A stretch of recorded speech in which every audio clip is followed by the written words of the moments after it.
So matapos nga po inakala ni Oscar De La Hoya mga boss na hindi mananalo sa kanya si Manny Pacquiao sa bakbakan nila. Halos 17 years na nakalipas. Kung saan mga idol nagkabaliktad ang sitwasyon dahil si De La Hoya pong hindi umubra sa Pinoy Legend. Bagamat nila ganito rin mga idol ang inamin ni Shane Mosley sa kanyang latest na interview matapos may ikasa daw ang laban nito kay Pacman dati. Tuwang-tuwa daw talaga si Mosley dahil akala nito mga idol nakabingwit na daw ito ng pound per pound king. Tsanta kasi ni Mosley mga boss, hindi mananalo si Pacman sa kanya. Sobrang liit daw kasi ng Pinoy. Wawasakin niya daw ito sa gitna ng ring. Pero expectation pala ni Mosley mga boss. Nagkabaliktad sa aktual na bakbakan. Tila siya pang nasaktan sa atake ni Pacman at sobrang weirdo daw ng suntok ni Boss Manny. Mahina daw ang suntok nito kung makatama pero nakakahilo daw mga boss na parang babagsak ka sa canvas. Sa katunayan nito mga idol, munti ka na daw mag-quit si Mosley sa laban nito kay Pacman. Sinabihan na daw ni Mosley ang kanyang coach. Natapunan na ito ng towel sa gitna ng laban dahil sa hindi na nito kaya lumaban pa kay Pacman. Pero nagmatigas naman ang coach ni Mosley dito at pinilit ito na tapusin ang bakbakan. Pero kung si Mosley daw ang tatanungin mga boss, susuko na talaga ito sa laban sa Pinoy Legend.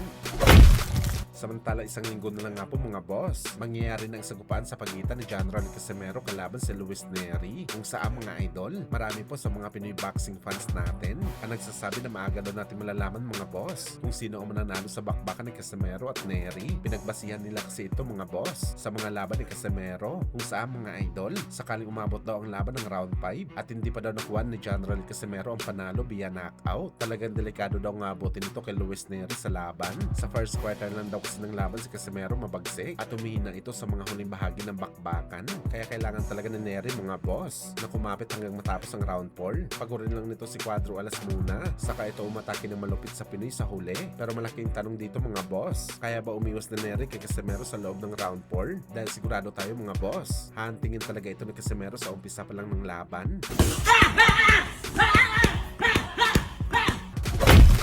Samantalang ating pamansang kamao, Manny Pacquiao, sinabing sakaling mangyari daw ang laban nito kay Conor McGregor, mapa-real fight man o exhibition fight, basta maglalaban sila sa boxing sports. Inanockout daw talaga ni Pacman mga idol, ang maangas na UFC legend na si McGregor. Parang sinabi lang ni Manny Pacquiao dito mga boss, na hindi nito gagayahin ang galawan ni Mayweather, na pinatagal ang laban nito kay McGregor. At umpisa pa lang sa laban nito kay Pacman, talaga maghanap to ng paraan para wasakin si McGregor. First time natin narinig mga boss na nagbigay ng prediction via knockout si Pacman. Ibig sabihin lang nito mga idol, grabe pa rin talaga hanggang sa ngayon ang galit ni Pacman kay McGregor matapos ang away nila dati sa korte kung saan gusto pagbayaran ni McGregor si Pacman ng $5.1 million o mahigit 300 million pesos para sa pera natin.